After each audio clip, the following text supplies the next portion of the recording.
Hello everyone, welcome to Geeta's homely touch. ಇವತ್ತು ನಿಮ್ಮೆಲ್ಲರಿಗೂ ಇಷ್ಟವಾದ ಪಡ್ಡು ಮಾಡೋಣ ಅಂತ ಇದ್ದೀನಿ. ಆನಿಯನ್ ಎಲ್ಲ ಹಾಕ್ಕೊಂಡು. ಇದು ಬಂದು ಇಡ್ಲಿ ಹಿಟ್ಟು ಮಿಕ್ಕಿದೆ, ಇಡ್ಲಿ ದೋಸೆ ಬ್ಯಾಟರು ಮಾಡಿದ್ದೆ, ಅದು ಸ್ವಲ್ಪ ಮಿಕ್ಕಿದೆ. ಸೊ ವೇಸ್ಟ್ ಆಗೋದು ಬೇಡ ಅಂತ ಪಡ್ಡು ಮಾಡೋಣ ಅಂತ ಡಿಸೈಡ್ ಮಾಡಿದ್ದೀನಿ. ಇದು ಬಂದು ಸ್ಮಾಲ್ ಆನಿಯನ್ ಚಿಕ್ಕ ಚಿಕ್ಕದಾಗಿ ಕಟ್ ಮಾಡ್ಕೊಳ್ಳಿ. 2 ಚಿಕ್ಕ ಆನಿಯನ್ ತೊಗೊಳ್ಳಿ. ಆಮೇಲೆ ಇದು ಕರಿ ಲೀವ್ಸ್, ಚಿಲ್ಲೀಸ್, ಆಮೇಲೆ ಕೊರಿಯಾಂಡರ್ ಲೀವ್ಸ್ ಎಲ್ಲ ಕುಟಿ ಕುಟಿ ಕಟ್ ಮಾಡಿ ಅದು ಹಾಕ್ಕೊಳ್ಳಿ.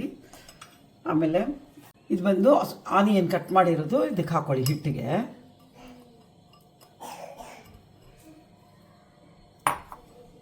ನೆಕ್ಸ್ಟು ಇದು ಕೊತ್ತಂಬರಿ, ಇದೆಲ್ಲ ಆ್ಯಡ್ ಮಾಡ್ಕೊಳ್ಳಿ. ಕೊತ್ತಂಬರಿ, ಹಸಿಮೆಣಸಿನ್ಕಾಯಿ, ಕರ್ಬೇವಿನ ಸೊಪ್ಪು ಎಲ್ಲ ಆ್ಯಡ್ ಮಾಡ್ಕೊಂಡು ಚೆನ್ನಾಗಿ ಕಲಸಿ. ಉಪ್ಪು ಅದರಲ್ಲೇ ಇರುತ್ತೆ, ದೋಸೆ ಹಿಟ್ಟಲ್ಲೇ. ಚೆನ್ನಾಗಿ ಸ್ಟರ್ ಮಾಡ್ಕೊಳ್ಳಿ. ನೋಡಿ ಹಿಂಗೆ ಬರುತ್ತೆ ಹಿಟ್ಟು.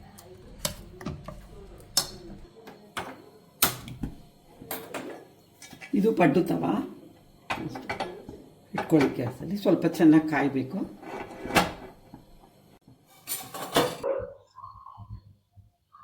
ಎಲ್ಲದರಲ್ಲೂ ಸ್ವಲ್ಪ ಸ್ವಲ್ಪ ಎಣ್ಣೆ ಹಾಕ್ಕೊಳ್ಳಿ. ಇವಾಗ ಎಣ್ಣೆ ಕಾದಿದೆ, ಸ್ಪೂನ್ ತಗೊಂಡು ಸ್ವಲ್ಪ ಸ್ವಲ್ಪ ಚೆನ್ನಾಗಿ ಬಿಟ್ಕೊಳ್ಳಿ. ಮುಕ್ಕಾಲು ಆಗೋಷ್ಟು ಬಿಟ್ಕೊಳ್ಳಿ, ಯಾಕಂದರೆ ಅದು ಉಬ್ಬುತ್ತೆ.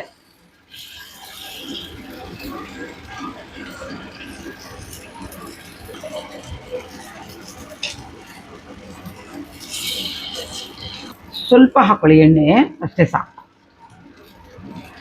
ಆಮೇಲೆ ಲಿಡ್ ಇರುತ್ತೆ, ಲಿಡ್ಡಲ್ಲಿ ಮುಚ್ಚಿಬಿಡಿ. ಇನ್ ದ ಮೀನ್ ವೈಲ್ ಇವತ್ತು ಆನಿಯನ್ ಖಾರ ಚಟ್ನಿ ಮಾಡಿ ತೋರಿಸ್ತೀನಿ. ಒಂದು ಬಾಣಲಿ ತಗೊಳ್ಳಿ. ಅದಕ್ಕೆ ಬೇಕಾಗಿರುವ ಸಾಮಗ್ರಿಗಳು ಇದು ಆನಿಯನ್ನು, ಟ್ಯಾಮರಿಂಡು, ಇದೆರಡು ಮಾತ್ರ ಫ್ರೈ ಮಾಡ್ಕೋಬೇಕು. ಇದು ಹಸಿಗೆ ಹಾಕೋಬೇಕು. ಆಮೇಲೆ ಜಾಗ್ರಿ, ತೆಂಗಿನಕಾಯಿ, ಕೋಕೋನಟ್ಟು 2 ಸ್ಪೂನ್ಸ್. ಆಮೇಲೆ ಒಗ್ಗರಣೆಗೆ ಕರ್ಬೇವಿನ ಸೊಪ್ಪು, ಸಾಸಿವೆ, ರುಚಿಗೆ ತಕ್ಕಂತೆ ಉಪ್ಪು. ಸ್ವಲ್ಪ 1 ಸ್ಪೂನ್ ಎಣ್ಣೆ ಹಾಕೊಳ್ಳಿ. ಆನಿಯನ್, ಇದು ಎಣ್ಣೆ ಹಾಕ್ಕೊಂಡಿದ್ದೀನಿ. ಇದಕ್ಕೆ ಒಂದು ಆನಿಯನ್ ತೊಗೊಂಡಿದ್ದೀನಿ. ಆಮೇಲೆ ಇದು ನಿಂಬೆ ಗಾತ್ರ ಅಷ್ಟು ಹುಣಸೆಹಣ್ಣು, ಸ್ವಲ್ಪ ಗೋಲ್ಡನ್ ಬ್ರೌನ್ ಇಂದ ಕಮ್ಮಿ ಆಗೋಷ್ಟು ಫ್ರೈ ಮಾಡಿ. ನೋಡಿ ಇದಿಷ್ಟು ಸಾಕು. ಇವಾಗ ಸ್ಟವ್ ಆಫ್ ಮಾಡ್ತಾ ಇದ್ದೀನಿ. ಇದರಲ್ಲಿ ಇದು ತಿರ್ವಾಕಲ್ಲ ಸ್ವಲ್ಪ. ನೋಡಿ ಹಿಂಗೆ ತಿರ್ವಾಕೋಬೇಕು. ಗೋಲ್ಡನ್ ಬ್ರೌನ್ ಆಗುತ್ತೆ, ಆಗ್ತಾ ಇದೆ ಕಡೆ ನೋಡಿ. ಈ ಥರ ಮಕ್ಕಳಿಗಂತೂ ತುಂಬ ಇಷ್ಟಪಟ್ಟು ಸ್ಕೂಲಿಂದ ಬಂದಿರ್ತಾರೆ, ಹಶ್ವಾಗಿರುತ್ತಲ್ವಾ, ಅಮ್ಮ ಏನಿದೆ ಸ್ನ್ಯಾಕ್ ಅಂತಾರೆ. ಅವಾಗಿದು ಕೊಡ್ಬೋದು. ಚಟ್ನಿ ಬೇಡ, ಅದು ದೊಡ್ಡವ್ರು ತಿನ್ನೋದು, ಮಕ್ಕಳಿಗೆ ಚಟ್ನಿ ಬೇಡ, ಸಾಸ್ ಹಾಕೋಬೋದು, ಚೆನ್ನಾಗಿರುತ್ತೆ. ಇದು ಸ್ವಲ್ಪ ಆದಮೇಲೆ ಇದಕ್ಕೆ ಸಬ್ಸಿಗೆ ಸೊಪ್ಪು ಹಾಕೋಬೋದು, ತುಂಬ ಚೆನ್ನಾಗಿರುತ್ತೆ.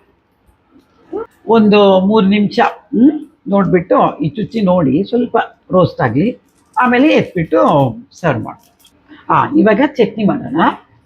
ಫಸ್ಟು ಇದೆಲ್ಲ ಆರಿದೆ, ಹಾಕ್ಕೊಳ್ಳಿ. ಇದು ಆಮೇಲೆ ತೆಂಗಿನಕಾಯಿ ಹಾಕ್ಕೊಳ್ಳೋಣ.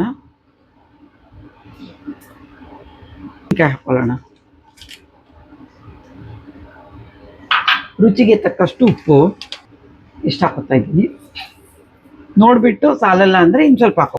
ಜಾಗ್ರಿ ಹಾಕೊಳ್ಳಿ. ಸ್ಮಾಲ್ ಕಾಫಿ ಟಮ್ಲರ್ ಇರುತ್ತಲ್ಲ ಅಷ್ಟು ನೀರು ಹಾಕೊಳ್ಳಿ. ಅಕಸ್ಮಾತ್ ಇನ್ನೂ ಸ್ವಲ್ಪ ನೀರು ಬೇಕಂದ್ರೆ ಇನ್ನು ಸ್ವಲ್ಪ ಆ್ಯಡ್ ಮಾಡ್ಕೊಬೋದು.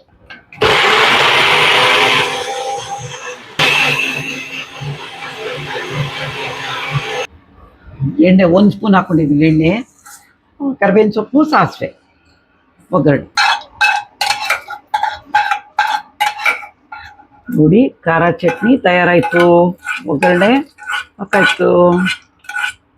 ಉಂಡಾಡಬಹುದು ಓಡಿ ಬಾ ಕನ್ನಯ್ಯ, ಈ ಪಡ್ಡು ತಿನ್ನಕ್ಕೆ ಓಡಿ ಬಾರಯ್ಯ. ಎಷ್ಟು ಚೆನ್ನಾಗಿ ಬಂದಿದೆ ಖಾರ ಚಟ್ನಿ. ನೀವು ಮಾಡಿ ರುಚಿ ನೋಡಿ ನನಗೆ ಕಮೆಂಟ್ ಇದರಲ್ಲಿ ಹಾಕಿ ಬಾಕ್ಸ್.